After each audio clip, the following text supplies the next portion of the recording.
Hello students, my self CS प्रीति सिंह और आज एक नए टॉपिक के साथ मैं आपके साथ जुड़ रही हूँ। वो है CS स्टूडेंट्स पढ़ते पढ़ते हो जाता है डीमोटिवेशन। मैम क्या करना चाहिए? जैसे कि आपने भी CS किया है, आप इतने सालों से अपने स्टूडेंट्स को पढ़ाते आ रहे हो, तो बहुत सारे बच्चे प्रॉब्लम फेस करते हैं। तो क्या ऐसा होना चाहिए कि हमें डीमोटिवेशन ना हो? मैं आपको एक बात बताना चाहूँगी, मैं आपको ये नहीं बताऊँगी कि डीमोटिवेशन ना हो, मैं आपको ये बताऊंगी कि डीमोटिवेशन होता क्यों है। समझना मेरी बात। बच्चों का प्रॉब्लम मैम हमें पढ़ते पढ़ते डीमोटिवेशन हो जाता है, लेकिन मैं आपको ये बताऊंगी कि आपको डीमोटिवेशन होता क्यों है, उसका कारण क्या है। देखिए, बीमारी क्या है ये आप बता रहे हो, लेकिन बीमारी क्यों होती है और उसका क्या ट्रीटमेंट है ये मैं आपको बताऊंगी। तो सबसे पहली बात, जो डीमोटिवेशन होने का कारण होता है वो ये होता है कि प्लानिंग बड़ी होती है और जब हमारे रिजल्ट कम निकलते हैं या हम जितना प्लान करते हैं उतना नहीं पढ़ पाते तो हमें डिमोटिवेशन होता है। एक रीजन मैंने बताया, एक कारण मैंने डिमोटिवेशन का बताया कि मैम हम प्लानिंग जब करते हैं और उसका एग्जीक्यूशन उतना नहीं हो पाता है, हमारा पूरा दिन खराब हो जाता है, तो हमें इवनिंग में जाके डिमोटिवेशन हो जाता है और होगा भी। अब कुछ यहां पे थोड़ा सा समझिए। पहली बात, अगर आपने प्लानिंग करी तो हमेशा ध्यान रखना शुरुआत छोटी करनी है, रेगुलरिटी से करनी है। आपको 1 घंटा पढ़ना है लेकिन डेली पढ़ना है, 1 घंटे से कम नहीं पढ़ना है, चाहे 1 घंटा 5 मिनट पढ़ना है। एक बात। दूसरी बात, आप सुबह जब प्लान करते हो कि आज हमें इतनी देर पढ़ना है, तो आप अपना इफेक्टिव आउटपुट चेक करो। इफेक्टिव आउटपुट मायने ये नहीं रखता आप कितनी देर पढ़े, मायने ये रखता है कि आपने उस देर में कितना पढ़ा। मायने ये नहीं रखता आपने कितनी देर पढ़ाई करी, मायने ये रखता है कि आपने उस टाइम में कितना पढ़ा। इफेक्टिव आउटपुट क्या है आपका, एफिशिएंसी क्या है। तो जैसे कि सपोज करिए आप 1 घंटा पढ़ रहे हो, तो मोबाइल दूर रखो और उसमें कुछ भी आए तो वो आपको नहीं देखना, तो उससे आपकी एफिशिएंसी बढ़ेगी।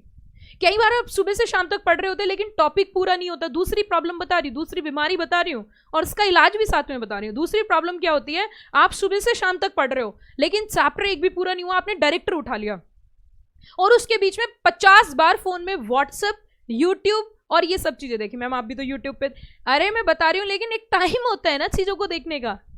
ये अगर आप मुझे देख भी रहे हो तो ये आपका टाइम किल नहीं कर रही है।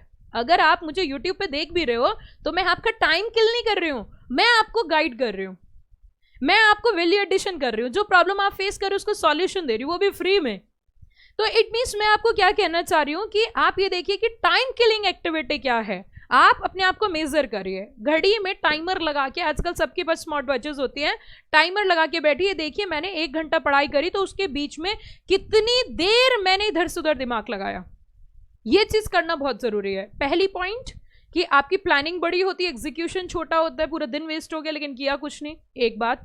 दूसरी बात, दूसरा पॉइंट, पढ़े पूरे दिन लेकिन पढ़ाई कुछ नहीं की, ये बात, तो इस चीज को चेक करिए।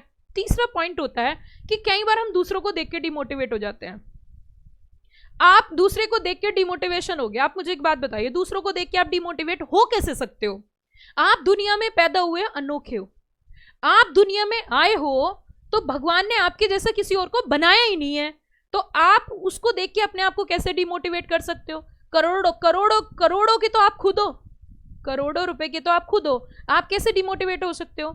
इट मीन्स दूसरों को देख के, दूसरे क्या हैं, हम ये तो देख लेते हैं दूसरे क्या हैं, लेकिन दूसरे कितने टाइम में वहां पहुंचे ये भी देखना जरूरी है। अब अगर आप मुझे देख के डिमोटिवेट हो रहे हो तो ये बेकार की बात है, क्योंकि आप जब इतनी मेहनत करोगे, एक तो टाइम कि कितने साल लगे यहाँ पहुंचने में, और दूसरी बात मेहनत, मान के चलिए 10 साल भी हो गए आपको लेकिन आप मेहनत ही नहीं करते।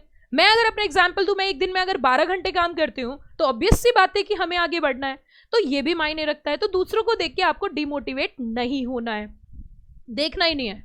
आपको पता है कि आपको कहाँ जाना है, मेरी मंजिल मेरी दौड़। 3 बातें मैंने बताई, 3 पॉइंट समझ में आए।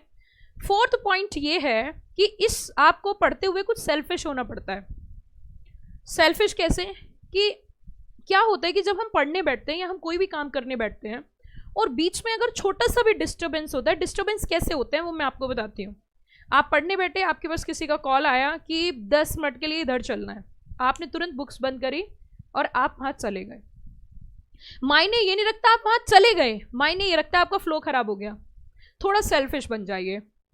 सेल्फिश बनोगे तो आउटपुट निकलेगा, और आउटपुट निकलेगा तो मोटिवेशन आ जाएगा, आउटपुट निकलेगा तो मोटिवेशन ऑटोमेटिक आ जाएगा। सिंपल सी बात है। तो थोड़ा सेल्फिश होना है। छोटी छोटी चीजें आपको ज्यादा डिस्टर्ब करती हैं। जैसे मैं आपको एक एग्जांपल बताती हूँ। जो चीजें आसान होती है ना, जो चीजें बहुत सिंपल होती हैं, है ना, जो बहुत आसान होती है वो बहुत मतलब आप कर नहीं पाते हो। जैसे सबको पता है सुबह 4 बजे उठना कोई बड़ी बात नहीं है, लेकिन उठ नहीं पाते हैं, है ना। तो इसीलिए आपको कुछ चीजों पे कंट्रोल करना पड़ेगा, कुछ चीजों पे आपको कंट्रोल करना पड़ेगा, आपको सेल्फिश होना पड़ेगा। चाहे कुछ भी काम हो, कुछ दिनों के लिए प्योर सेल्फिश हो जाइए जब तक क्वालिफाई ना हो जाओ। जैसे कि घर वाले किसी मैरिज फंक्शन में जा रहे हैं, आपने कहा ठीक है हम भी चलते हैं, एक बार मना किया, दूसरी बार हाँ कर दिया, चले गए, 4 दिन खराब। तो मत जाइए ना कुछ दिन तक, डिमोटिवेशन होता है। वहां पे कोई मिलेगा, कोई पूछेगा, जब तक सीएस क्वालिफाई ना करो, अपना टारगेट अचीव ना करो, छोड़ दीजिए कुछ दिनों के लिए सब कुछ। आप एक तरीके से तपस्वी बन जाइए ना, आप साधु बन जाइए, साधु वाला जीवन जिए। और सिंपल सी बात है, आप तपस्या तो कर ही रहे हो। तो एक और चीज है डिमोटिवेशन और कैसे होता है कि आपको अपनी डाइट पे भी ध्यान देना होगा थोड़ा सा, कि आप कितना खा रहे हो, किस टाइम खा रहे हो। उससे भी आपको पढ़ने की कोशिश करते हो लेकिन आपकी बॉडी रिएक्ट नहीं करती, तो उस चीज पे ध्यान दीजिए। इट मीन्स जो जो चीजें आपको डिमोटिवेट कर रही हैं वो फाइंड आउट करो, लिखो और उनके सॉल्यूशन साथ में रखिए। आपने आज सोचा मुझे 3 घंटे पढ़ना है, 3 मत पढ़ो, 2 घंटे का टारगेट लो। 2 घंटे 10 दिन, 2-4 दिन 2 घंटे लगातार पढ़ो, फिर 2.5 घंटे, फिर 3 घंटे, फिर 4 घंटे, तो एक फ्लो बन जाता है।